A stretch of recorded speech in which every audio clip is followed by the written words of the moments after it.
السلام علیکم ورحمۃ اللہ وبرکاتہ۔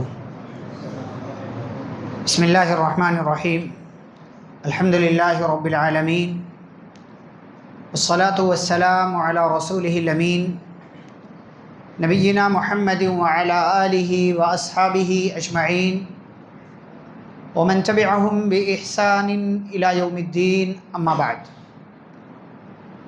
اعوذ باللہ من الشیطان الرجیم، بسم اللہ الرحمن الرحیم۔ یا ایہا الذین آمنوا ادخلوا فی السلم کافہ ولا تتبعوا خطوات الشیطان انہ لکم عدو مبین۔ رب اشرح لی صدری ویسر لی امری واحلل عقدۃ من لسانی یفقہوا قولی، رب زدنی علما۔ اللہم صلی وسلم علی نبینا محمد صلی اللہ علیہ وسلم وبارک علیہ۔ اللہم انک عفو تحب العفو فاعف عنا، اللہم انک عفو تحب العفو فاعف عنا، اللہم انک عفو تحب العفو فاعف عنا۔ محترم حاضرین مجلس اور معزز خواتین اسلام، آج کی اس مختصر مجلس میں آپ کے سامنے سماج کی اور فرد کی اصلاح کے حوالے سے چند ایک اہم اور ضروری باتیں آپ کی خدمت میں رکھنا ہے۔ انشاءاللہ مختصر وقت میں آپ سے یا آپ کے سامنے میں 10 باتیں رکھنے کی کوشش کروں گا۔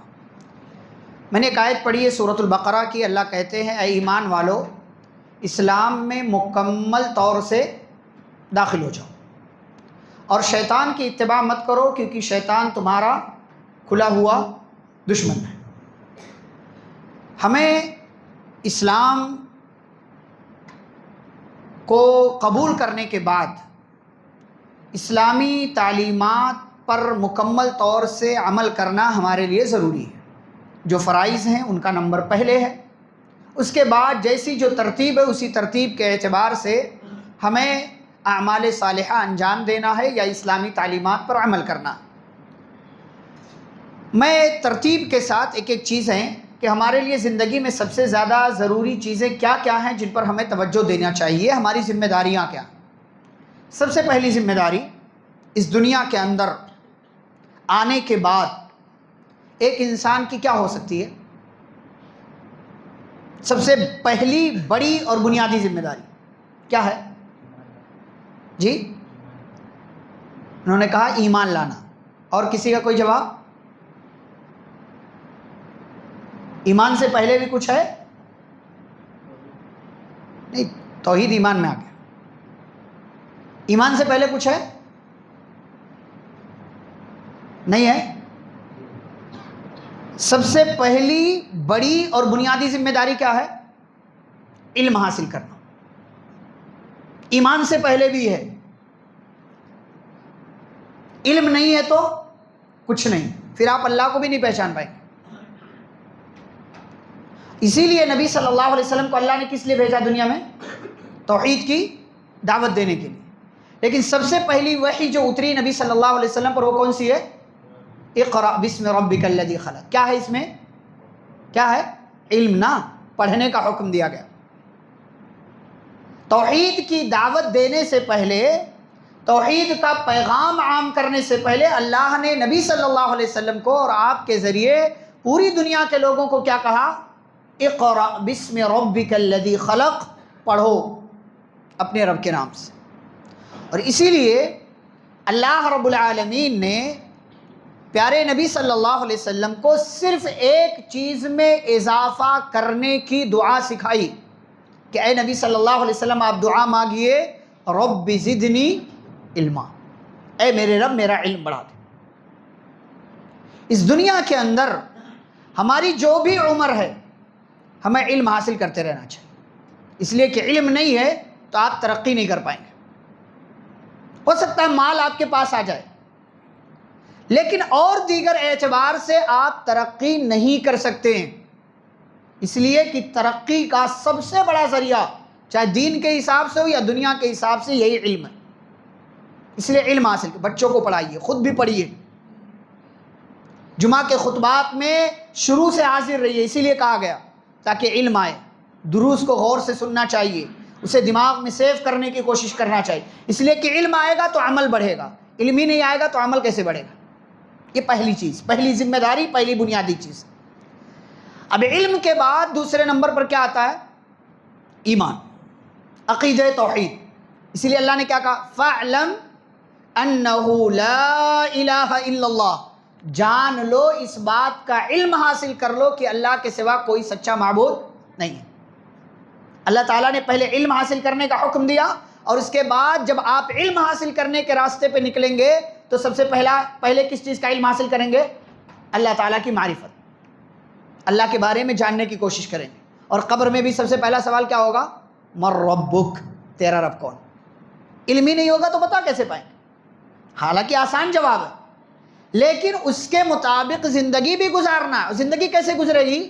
جب اللہ کی توحید کا مکمل طور سے ہم اقرار کرنے والے ہوں گے. دوسرے نمبر پر عقیدہ توحید کو بچانا ہے، اس کی حفاظت کرنا ہے، اس کی سلامتی کی دعائیں کرنا ہے اللہ رب العالمین سے، اس لیے کہ یہی سب سے بڑی دولت ہے. اگر ایمان چھن جائے باقی ساری چیزیں ہوں کوئی فائدہ نہیں، لیکن اگر ایمان بچ گیا، سب کچھ چلا گیا، تو انشاءاللہ آپ کامیاب ہیں، آپ کامیاب ہیں انشاءاللہ.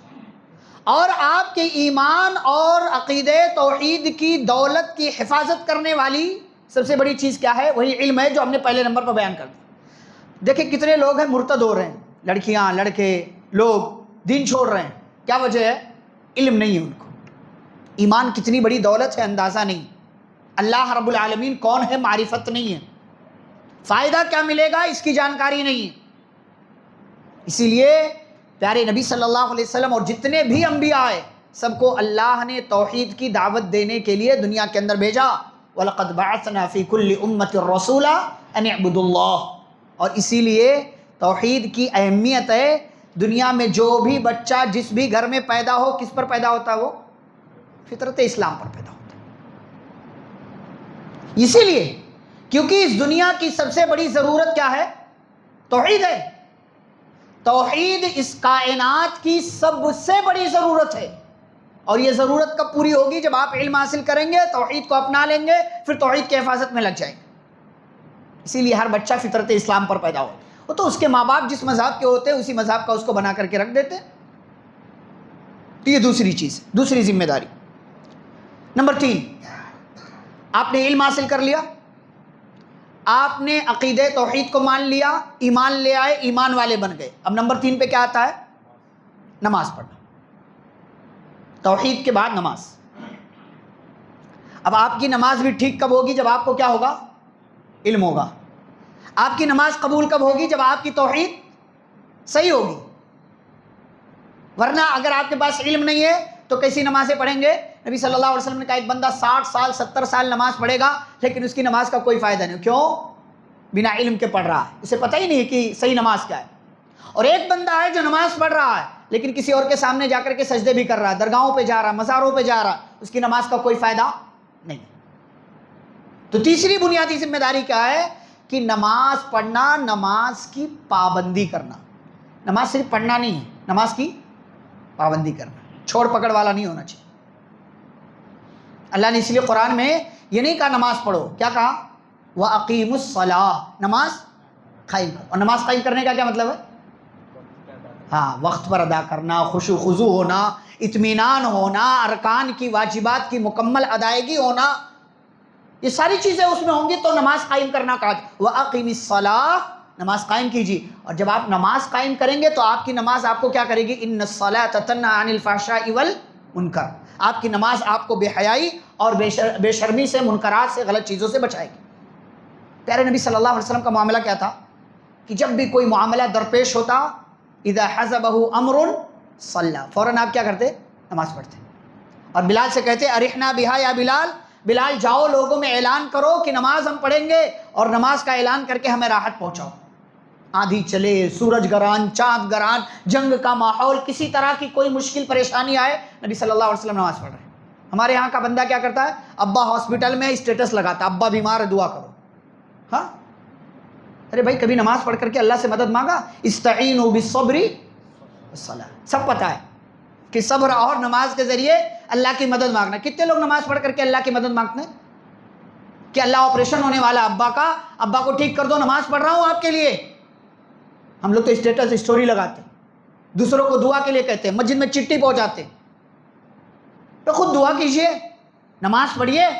جنگ بدر جیسا خطرناک ماحول ہے، نبی صلی اللہ علیہ وسلم کیا کر رہے ہیں؟ 2 رکعت نماز پڑھ رہے ہیں، اللہ کے سامنے سجدہ کر رہے ہیں، اس لیے کہ نماز سے اللہ تعالیٰ کی مدد آتی. تو نماز قائم کرنا ہے، اس لیے کہ ان نمازیوں کے لیے بھی ویل ہے، ہلاکت ہے، بربادی ہے، جو نماز تو پڑھتے ہیں لیکن چھوڑ پکڑ.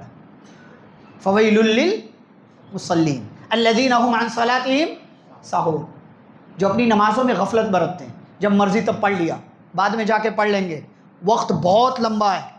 مردوں پر نماز جماعت کے ساتھ فرض ہے، صرف فرض نہیں. ان الصلاۃ کانت علی المؤمنین کتابا موقوتا، نماز وقت مقررہ پر فرض ہے. اور کیسے؟ جماعت کے ساتھ. نبی صلی اللہ علیہ وسلم کیا فرماتے ہیں؟ کبھی کبھی دل میں خیال آتا ہے کہ میں کسی کو اذان کے لیے کہوں، کسی کو نماز کے لیے کہوں، اور جو لوگ عشاء اور فجر میں حاضر نہیں ہوتے ہیں میں جاؤں ان کے گھروں کو آگ لگا دوں. کیوں نبی نے کہا؟ کیونکہ جماعت کی اہمیت ہے مردوں کے لیے. مردوں پر نماز جماعت کے ساتھ فرض. ورنہ جنتی پوچھیں گے جہنمیوں سے، بھائی جہنم میں کیوں آئے؟ کیا کہیں گے؟ لم نکو من المصلین، ہم نمازیوں میں سے نہیں تھے. یعنی پکے والے نماز پڑھتے تو تھے، کبھی کبھی جمعہ، کبھی کچھ پڑھ لیتے تھے، لیکن پکے والے نمازی نہیں تھے ہم، اس لیے ہم جہنم میں آ گئے. تو نماز کی پابندی کرنا. اور عورت ہے گھر میں تو عورت کو گھر میں پابندی کرنا چاہیے، اس لیے کہ گھروں میں بلائیں، مصیبتیں اور جو ہے یہ آسیب والی باتیں، یہ فلاں ہو گیا، یہ سحر ہو گیا، یہ جادو ہو گیا، یہ سب کس لیے ہوتا ہے؟ کیونکہ نہ قرآن کی تلاوت کا اہتمام ہے، نہ نمازوں کی پابندی کا اہتمام. نماز کی پابندی بہت ضروری ہے. اچھا وہ مسلمان کس کام کا جس کی زندگی میں نماز ہی نہیں ہے؟ کائے کا مسلمان ہے وہ؟ صرف اس لیے کہ کلمہ پڑھ لیا، صرف اس لیے کہ کلمہ پڑھ لیا. اللہ نے کیا کہا کہ منافقین نماز میں آتے ہیں تو کیا کرتے ہیں؟ وَإِذَا قَامُوا إِلَى الصَّلَاةِ قَامُوا كُسَالَىٰ، آتے ہیں تو سستی کے ساتھ آتے ہیں، سستی کرتے ہیں. یہ تو ہمارے ہاں بھی ہے، میں کسی کو منافق نہیں کہہ رہا، لیکن یہ صفت تو ہمارے ہاں بھی ہے. سستی کرتے ہیں، غفلت کرتے ہیں، اپنے اعتبار سے پڑھتے ہیں، مرضی کے اعتبار سے پڑھتے ہیں، جب چاہتے تب پڑھ لیتے ہیں. یہاں تک کہ جمعہ میں ہم کب آتے ہیں؟ جب 5 منٹ باقی رہتا ہے. یہ ہماری حالت. تو نماز کی پابندی ہونی چاہیے، عورتوں کو گھر میں اور مردوں کو مسجد میں جماعت کے ساتھ اس کا التزام اور اہتمام کرنا چاہیے، کیونکہ یہ بہت بڑی عبادت ہے اور توحید کے بعد اسی لیے اس کا نمبر آتا ہے. نمبر 4، قرآن کی تلاوت کرنا. صرف رمضان میں پڑھنا قرآن؟ اچھا آپ رمضان ہی کا حساب کر لو، اپنے آپ سے پوچھو، 26واں روزہ ہو گیا، 27ویں رات میں ہم ہیں، کتنا پڑھا ہم نے؟ پڑھا بھی کہ نہیں پڑھا؟ اپنا حساب کرو، خود کو جواب دو. افسوس ہے نہیں کہ جو کتاب برکت والی اللہ نے ہمارے لیے نازل کی، ہم اس کو چھوڑے بیٹھے ہیں اور برکت تلاش کر رہے ہیں مارکیٹ میں. پڑھو اس کو، مارکیٹ میں آپ رہو، منع نہیں ہے، لیکن اس کو پڑھو گے نا اللہ تعالیٰ وہ برکتیں دیتا آپ سوچ بھی نہیں سکتے، واللہ آپ سوچ نہیں سکتے. اور پچھلے دنوں ایک نوجوان کا واقعہ میں نے سوشل میڈیا پر شیئر کیا. پچھلے سال قرآن کے تعلق سے میں نے بات رکھی، اس کے دل کو لگی، اور اللہ کا معاملہ ہے، یہ سنتے اور بولتے رہنے سے اللہ تعالیٰ دلوں کو بدلتا ہے. اس نوجوان نے اس بار اس رمضان میں مجھے بتایا کہ پچھلے سال آپ نے یہ بات کہی تھی، میرے دل کو لگی، میں نے 1 سال مکمل قرآن کی تلاوت کی پابندی کی. پچھلے سال میرے پاس گاڑی نہیں تھی، اللہ نے گاڑی دلوا دی.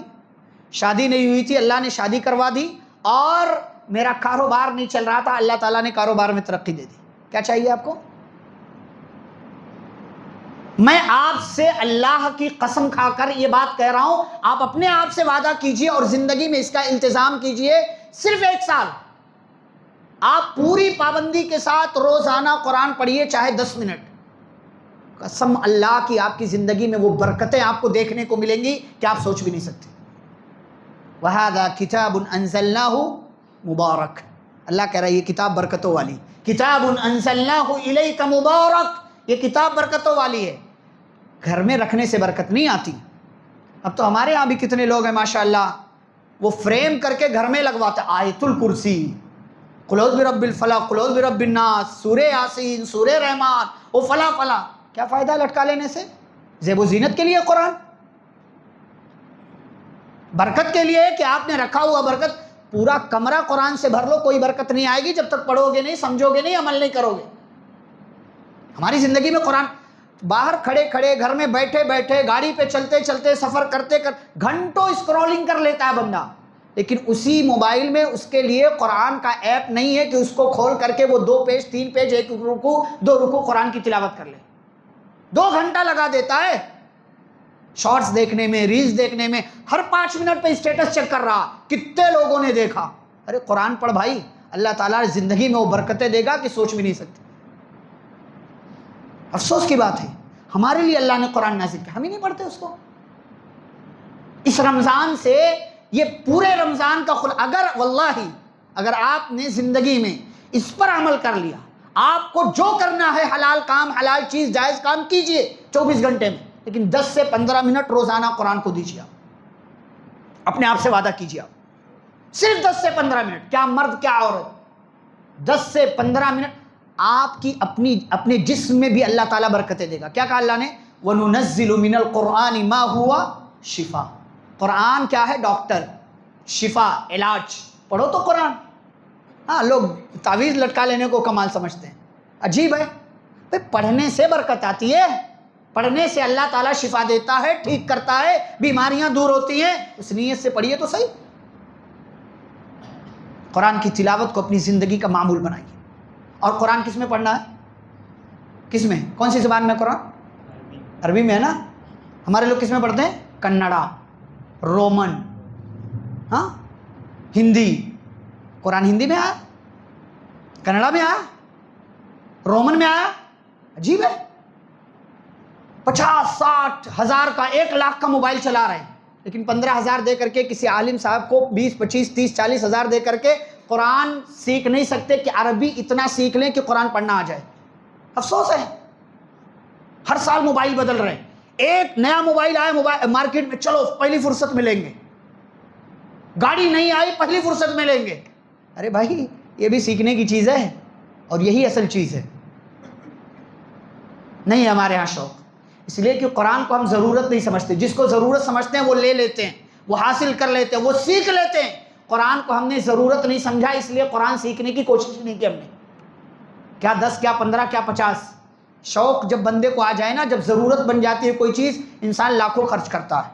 لیکن جب کسی چیز کو ضرورت نہیں سمجھے نا، وہ کتنی ہی ضروری چیز کیوں نہ ہو، انسان اس کے لیے 1000 روپیہ بھی دینا ہو تو بھاری لگتا ہے.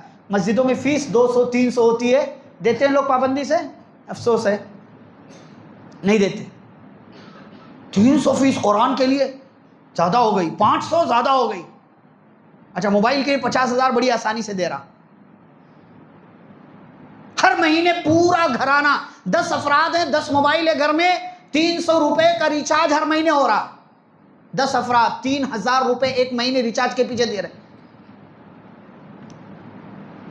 کیا ہماری زندگی میں ہمارا تعلق قرآن سے ہے کیا بھائی؟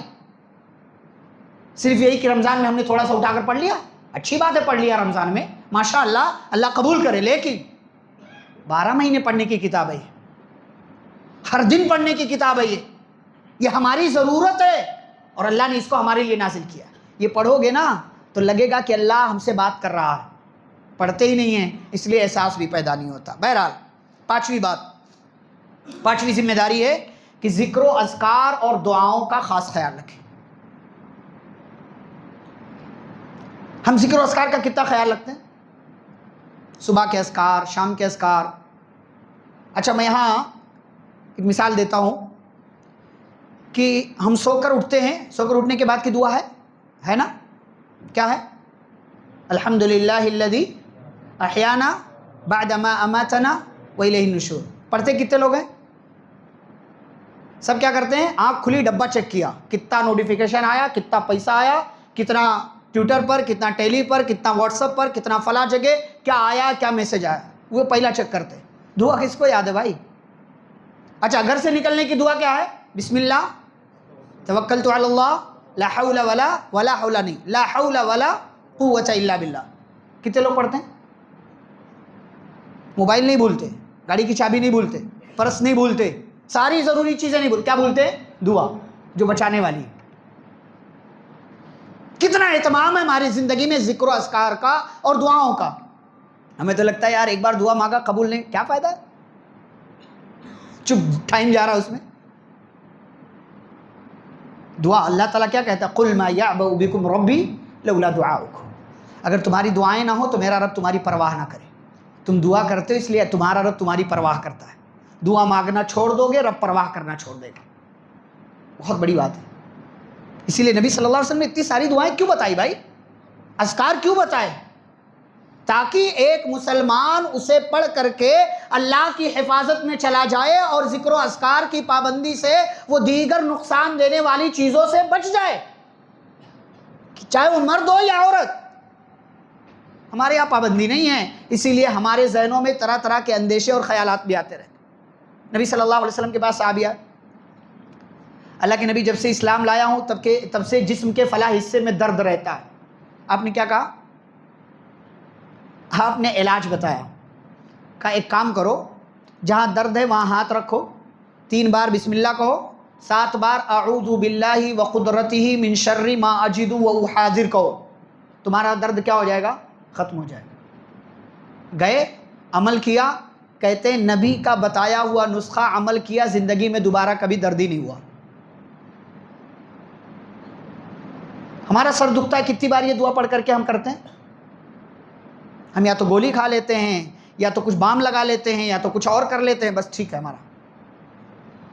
میں نہیں کہہ رہا دوا نہیں کھائیے، میں نہیں کہہ رہا کوئی جو ہے آپ کچھ اور نہ لگائیے، لیکن کتنی بار ہم دعا پڑھتے ہیں؟ نہیں پڑھتے ہیں.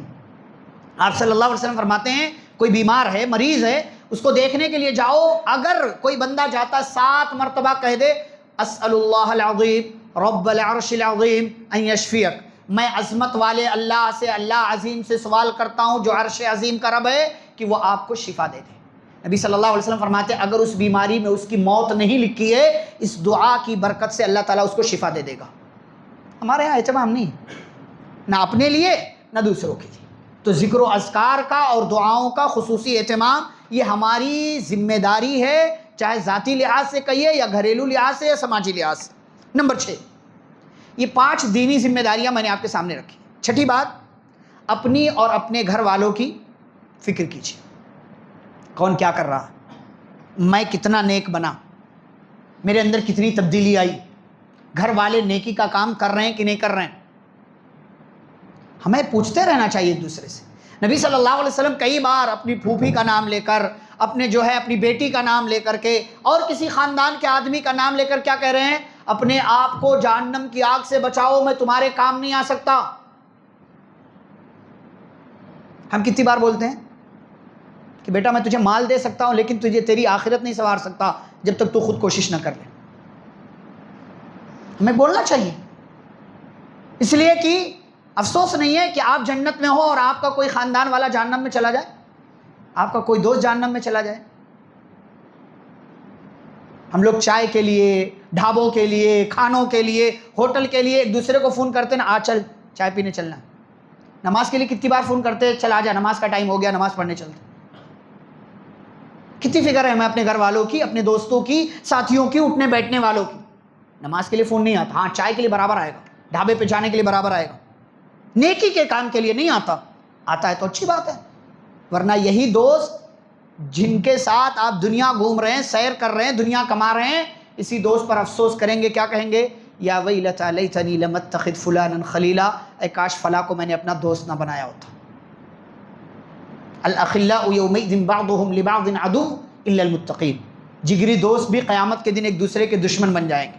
اچھا مجرم کیا کہے گا کہ فما لنا من شافعین، آج تو میرے لیے کوئی شفاعت کرنے والا نہیں. ولا صدیق حمیم، آج تو کوئی جگری دوست بھی نہیں ہے کیا کر کے بچا لے. دنیا میں تو آتا تھا بچا لیتا تھا، یہاں تو کوئی بچانے والا نہیں. تو اپنی اپنے گھر والوں کی، جاننے والوں کی، دوستوں کی، ساتھیوں کی، اٹھنے بیٹھنے والوں کی فکر کیجئے. نہیں آ رہے ہیں تو پوچھئے، لے کر کے آئیے. آپ اکیلے جنت میں مت جائیے، کچھ لوگوں کو ساتھ میں لے کر کے جائیے. یہ آپ کے لیے دنیا میں صدقہ جاریہ بھی ہوگا اگر آپ پہلے مر گئے تو، اور ساتھ میں وہاں جو ہے ایک دوسرے کے قریب رہنے کا موقع بھی ملے گا جنت کے اندر انشاءاللہ۔ یہ چھٹی چیز۔ ساتویں ذمہ داری کیا ہے؟ حلال مال کمانا اور حلال جگہ لگانا۔ ابھی میں نے تھوڑی دیر پہلے ہمارے ارشد بھائی وغیرہ کھڑے میں بات کی، 5 طاق راتیں ہوتی ہیں، ہاں، ان میں سے کوئی ایک ہی ہے نا؟ کیا؟ لیلۃ القدر کوئی ایک ہی ہے، اس کا ثواب کیا ہے؟ 83 سال 4 مہینے، 1000 مہینے کے برابر۔ کیسے ثواب ملے گا آپ کو؟ ٹھیک ہے، آپ نماز پڑھتے ہیں ماشاءاللہ، قرآن کی تلاوت کرتے ہیں، آپ 5 رات میں آپ کیا کیجئے؟ صدقہ کر دیجئے۔ میں 1000 روپے بتا رہا ہوں، 500 جو بھی آپ کی استطاعت ہے۔ اگر 5 رات آپ نے کیا، ظاہر سی بات ہے کوئی ایک رات تو لیلۃ القدر ہوگی، آپ کو ان 500 1000 روپے کے بدلے کیا مل گیا؟ 83 سال 4 مہینے کے برابر صدقہ کرنے کا ثواب مل گیا، آپ کو لکھ دیا گیا۔ بہت آسان سی چیز ہے، آپ نے حلال کمایا تھا، حلال جگہ لگا دیا، اور انویسٹمنٹ ایسا کیا کہ اس 500 روپے نے 83 سال 4 مہینے کا ثواب دے دیا آپ کو۔ ہم کتنی بار حلال کماتے ہیں؟ کمانا چاہیے حلال۔ اس کی بہت ساری مثالیں ہیں صحابہ میں۔ عبد الرحمن بن عوف کی مثال میں ہر جگہ دیتا ہوں کہ عبد الرحمن بن عوف مدینہ آئے تو کچھ نہیں تھا، سعد بن ربیع نے کہا بھائی آدھا آدھا لے لو، نبی نے تمہیں میرا بھائی بنا دیا ہے، تو کہا نہیں، مال نہیں چاہیے، کچھ نہیں چاہیے، بس مارکیٹ کا راستہ بتا دیجئے۔ گئے، مارکیٹ کا راستہ پتہ چلا، گھی اور پنیر کا کاروبار شروع کیا، تھوڑا تھوڑا تھوڑا کر کے تھوڑے دنوں کے بعد شادی بھی کر لی۔ نبی نے کہا اولم ولو بشاتن، عبد الرحمن ذرا ولیمہ تو کر لو، بکری ہی صحیح، ہاں، یعنی اتنے مالدار ہو گئے تھے کہ ولیمے میں بکری کھلا سکتے تھے۔ تو نبی نے نہیں کہا قرضہ لے کر ولیمہ کرو، ہمارے یہاں لوگ قرضہ لے کر ولیمہ کرتے نہیں، شان بگاڑتے ہیں۔ 700 لوگوں کو کھلایا، کیسے لے کر کھلایا؟ قرضہ لے کر، مالدار ہو گئے اتنے۔ اچھا، ہجرت کے 90 سال جنگ تبوک ہوئی، کتنا صدقہ کیا پتہ ہے آپ کو؟ جنگ تبوک کی تیاری کے لیے 30 کلو چاندی دی نبی صلی اللہ علیہ وسلم، 30 کلو چاندی، کتنی قیمت ہوتی ہے؟ 90 لاکھ روپے۔ کون سا تیر مار لیا عبد الرحمن بن عوف نے کہ 8 سال میں اتنے مالدار ہوئے کہ جنگ تبوک میں جب چندہ دے رہے ہیں 30 کلو چاندی نبی صلی اللہ علیہ وسلم کو لا کر دے رہے ہیں۔ کون کہتا ہے حلال مال میں برکت نہیں ہے؟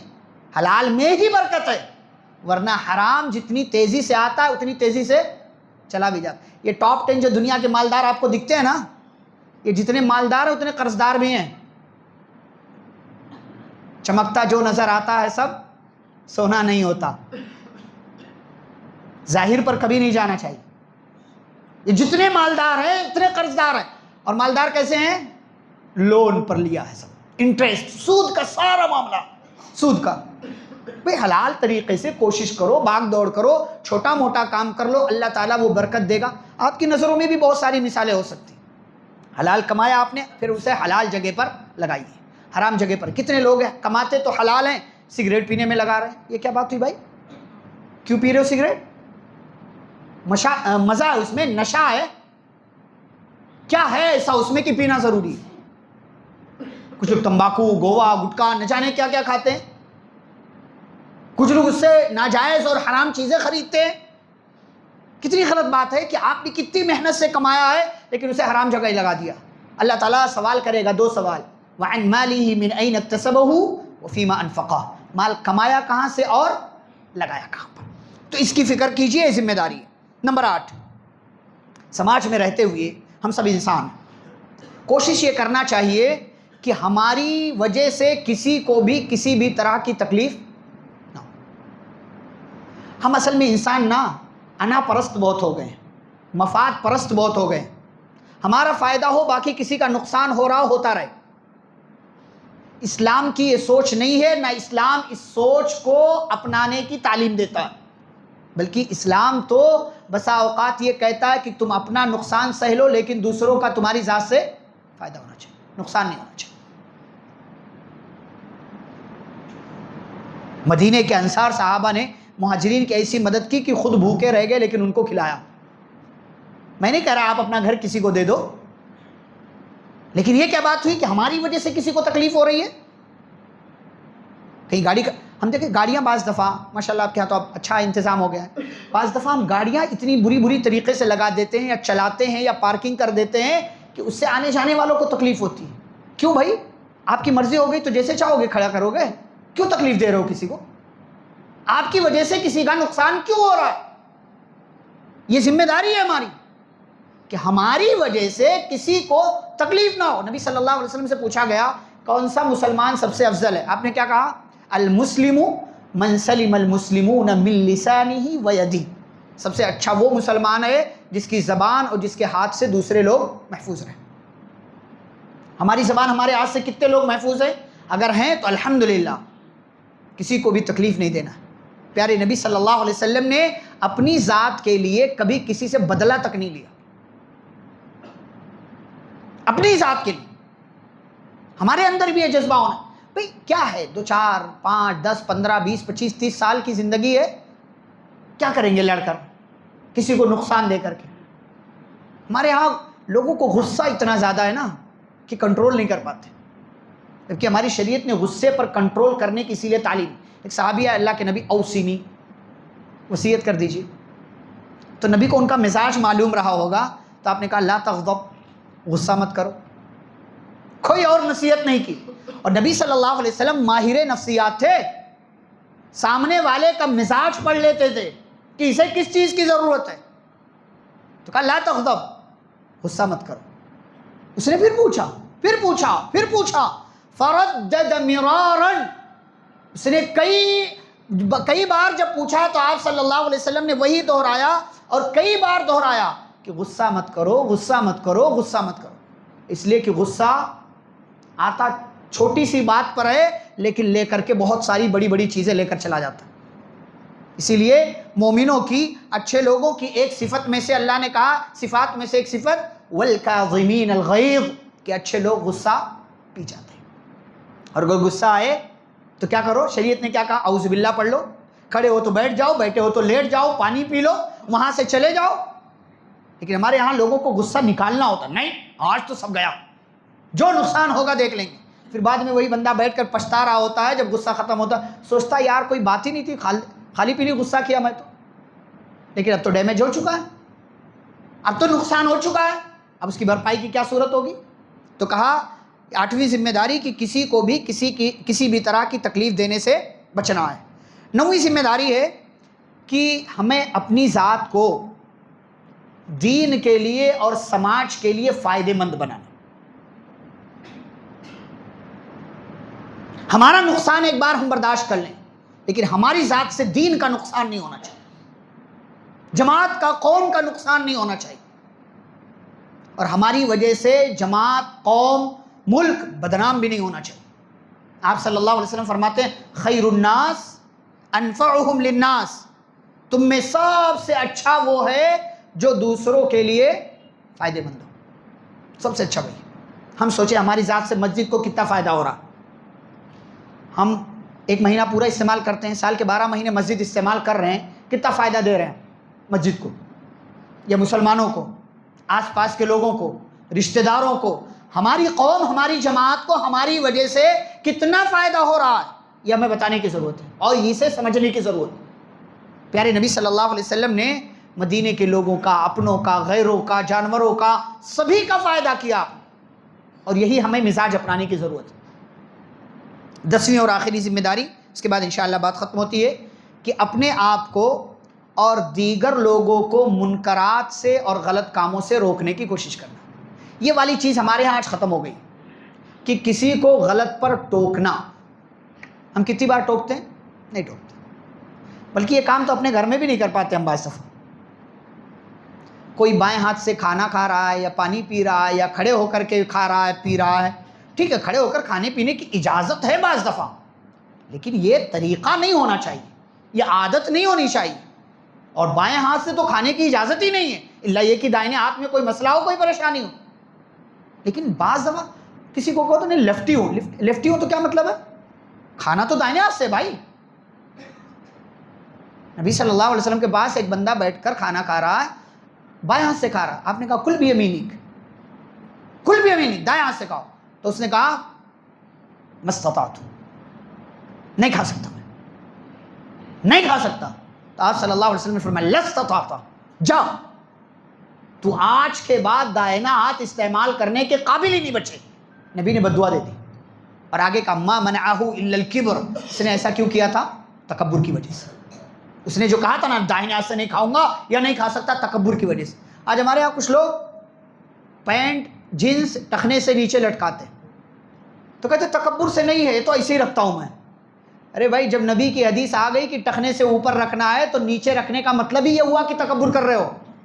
ایک طرف نبی کی حدیث ہے اور دوسری طرف تمہارا اپنا مزاج. یہی تو تکبر ہے کہ نبی کہہ رہے اوپر رکھو، تم کیا کہہ رہے ہو؟ نہیں نیچے رکھوں گا. اور عورتوں کا کیا معاملہ ہے؟ عورتیں آج کل پینٹ پہن رہی ماشاء اللہ، وہ ٹخنے سے اوپر جاتا ہو. ہاں، اور یہ دلاتا کون ہے؟ یہ مرد. جو میں کئی بار کہتا ہوں کہ دکان میں اے ٹی ایم بن کر کے یا کارڈ بن کر کے جاتا ہے، بولتا کچھ نہیں ہے، سارا کام عورت کرتی.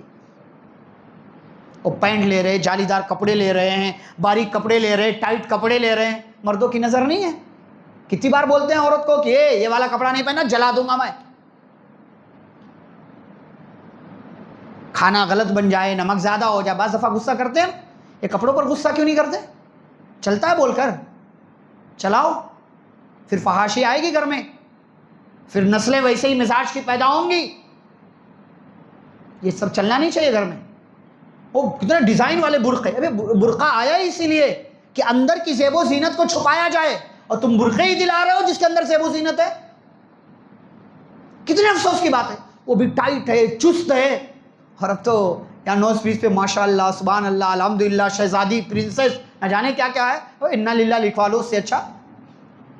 ہاں ہاں انا للہ لکھوا. غیرت کا جنازہ نکل گیا اور مرد دیوس بن گیا ہے. اچھا یہاں پرنسس لکھوا کر کیا فائدہ ہے؟ کس کو بتا رہے ہو؟ ہاں چبھے گی عورتوں کو، بات چبھتی رہے، جو سچائی ہے وہ ہے. لیکن ہمارا مزاج کیا ہے؟ گھر میں کتنی بار ہم بولتے ہیں کہ بیٹا یہ نہیں پہننا ہے. بیوی کو یہ کتنی بار بولتے ہیں کہ یہ والا جائز نہیں ہے. ٹخنے سے اوپر تو کپڑا رکھنا ہی نہیں ہے. یہ جالی دار کپڑا جو لے کر کے آئی ہو کس نے پہننے کی اجازت دی ہے؟ بھائی اگر ہم سب اپنے اپنے گھر کی حد تک منکرات سے روکنے کی کوشش کر لیں اپنے گھر والوں کو، اور یہ کام سارے گھر والے کریں تو سماج میں برائی رہے گی. آج سب اعلان کرتے سماج میں برائی پھیل رہی. برائی پھیلا کون رہا بھائی؟ فرشتے پھیلا رہے ہیں، انسان پھیلا رہا ہے. میرے اور آپ کے گھر کے لوگ پھیلا رہے ہیں. تو شکوہ کس سے کر رہے ہو؟ اپنا گھر ٹھیک کر لو، سماج ٹھیک ہو جائے گا. ورنہ نبی صلی اللہ علیہ وسلم کی حدیث سنیے، بات ختم کرتے ہیں. آپ نے فرمایا بھلائی کا حکم دیتے رہنا، برائی سے روکتے رہنا، جس بھی سطح پر، چاہے گھر میں، چاہے دوستوں میں، چاہے جو ہے دکان میں، چاہے مکان میں، کسی بھی جگہ بھلائی کا حکم دیتے رہنا، برائی سے روکتے رہنا. اگر یہ کام نہیں کرو گے تو اللہ آسمان سے تم پر ایسا عذاب بھیجے گا ثم تدعونہ، کہ پھر تم دعائیں کرو گے لیکن تمہاری دعائیں قبول نہیں کی جائیں گی. اپنا اپنا دیکھیے. یہ 10 ذمہ داریاں میں نے بتائیں آپ کے سامنے، دینی اور سماجی ذمہ داریاں. علم حاصل کیجئے، ایمان اور عقیدے توحید کی حفاظت کیجئے، نمازوں کی پابندی کیجئے، قرآن کی تلاوت کیجئے، ذکر و اذکار اور دعاؤں میں خود کو مشغول رکھیے، خاص خیال رکھیے. اور نمبر 6 اپنی اور اپنے گھر والوں کی حفاظت کیجئے، فکر کیجئے. نمبر 7 حلال مال کمائیے، حلال جگہ لگائیے. نمبر 8 کسی کو بھی کسی بھی طرح کی تکلیف دینے سے بچیے. نمبر 9 اپنے آپ کو دین کے لیے، سماج کے لیے فائدہ مند بنائیے. اور نمبر 10 کہ منکرات سے خود بھی بچیے، اور جس کو بھی غلط کام کرتا ہوا دیکھیں کم از کم گھر کی حد تک تو اس کو اس منکر اور غلط کام سے روکنے کی کوشش کیجئے. دعا ہے اللہ رب العالمین سے اللہ ہم سب کو اپنی ذمہ داریاں سمجھنے اور ان ذمہ داریوں کو پورا کرنے کی توفیق عطا فرمائے.